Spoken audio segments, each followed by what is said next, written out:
Alright guys, so here I'm going to show you how to take a piece of text that is in raster format, basically an image on a screen, and convert it into a vector graphic in Adobe Illustrator. And if we remember, by doing that we're going to remove that pixelation and give us nice smooth curved edges so that we can blow up our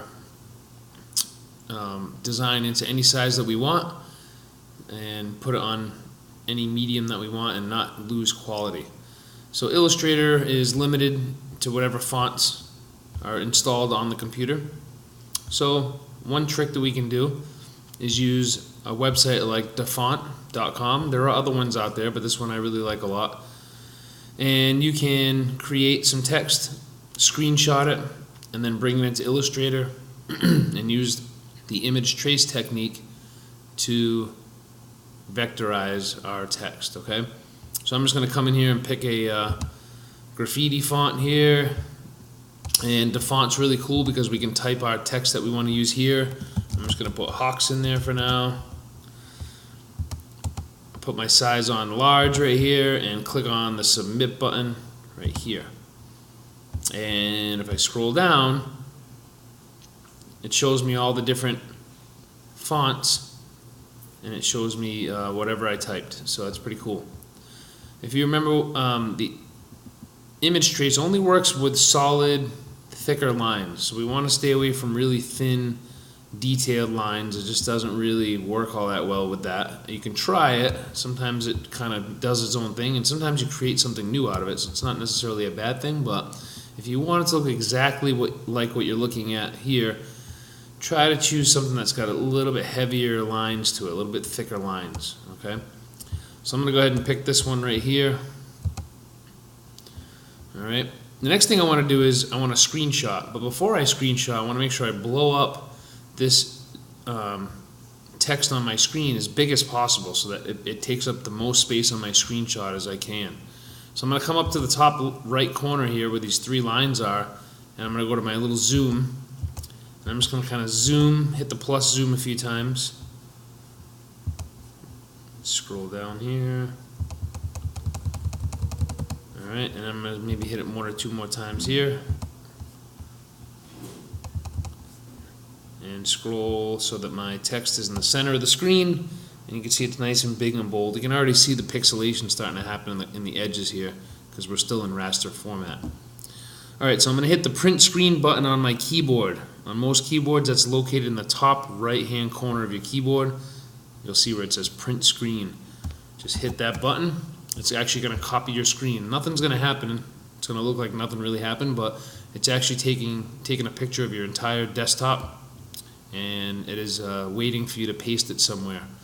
Before we paste it into Illustrator, we need to go into Photoshop first.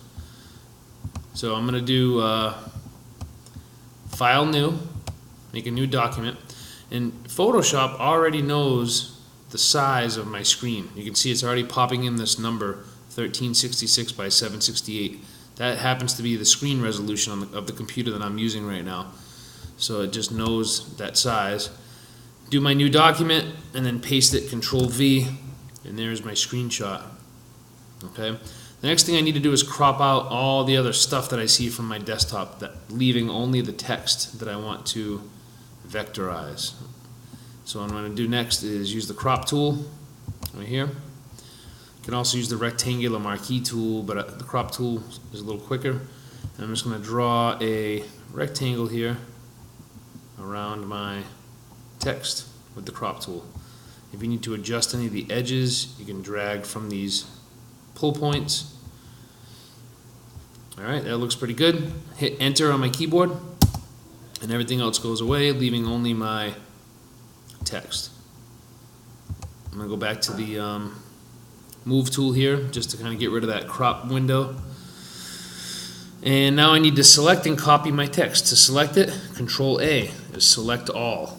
You can see a moving dotted line going around your document showing you that everything is selected. Control C is copy. Now I'm going to jump over to Illustrator. I'm going to do a File New. Doesn't really matter what size. Just click OK, and Control V, paste. Okay, so the text is a little bit bigger than my document. That's not a big deal. I can use the black arrow, the selection tool here. I can hold shift and drag from the corner, size my text down to fit it in here. Or the other thing I could have done is I could have changed my document size. So I'll do that just to show you that method. Just say you wanted to keep the text this size and you want to change the document in the background. You can just go to File, Document Setup, Edit Artboards. And that's that back rectangle, it's an artboard. So I can actually just adjust that if I want to make it as big as I need it to be. Awesome. And then just click back on the black arrow again, and everything's all set. I'm just going to zoom back a little bit here so we can see all of my text. Just use my zoom tool, or actually I'll just come down to this little drop down in the bottom left here. Just zoom back a little bit.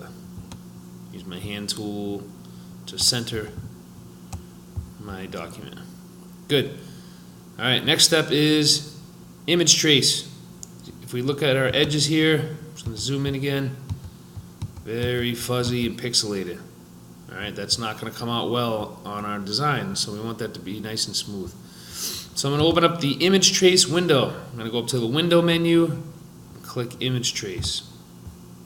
Okay, you can see the image trace window opens, but everything's grayed out. I don't have any options. That's because my object is not selected. I'm going to use the black arrow, the selection tool, and select.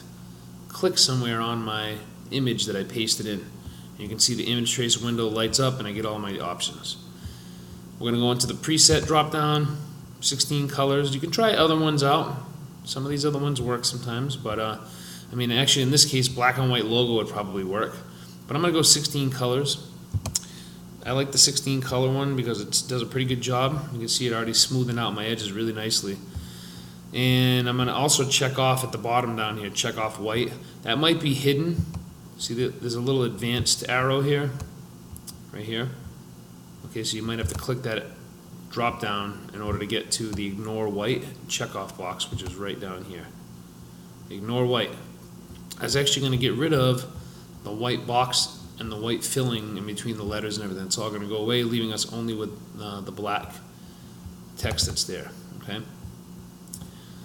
Awesome. Next thing I want to do is expand it. All the way up at the top is an expand button right there. I click expand, and it looks like I get all my points going around my lettering. But you can see there's still a box going around my words, my letters, I should say. And that box is going to get in the way when I want to start changing colors and things on my letters. So I like to just get that box out of there, that little blue line that you see going around the hawks right now. I'm going to use the white arrow this time, and I'm just going to click on one of the points going around that box. I'm going to hit the delete key 2 times on my keyboard. One time will delete just the first line. Hit it again, it deletes the rest of the box, leaving me with just my letters now. So I can use the white arrow, I can click on my letters, I can come to my color box here, color picker in the bottom of the toolbar, and I can start changing some colors around here if I want.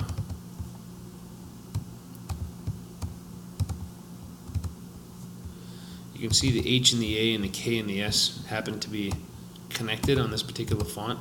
It's just kind of how it was. If I wanted to go ahead and separate those, I'd have to actually use this lasso tool right here.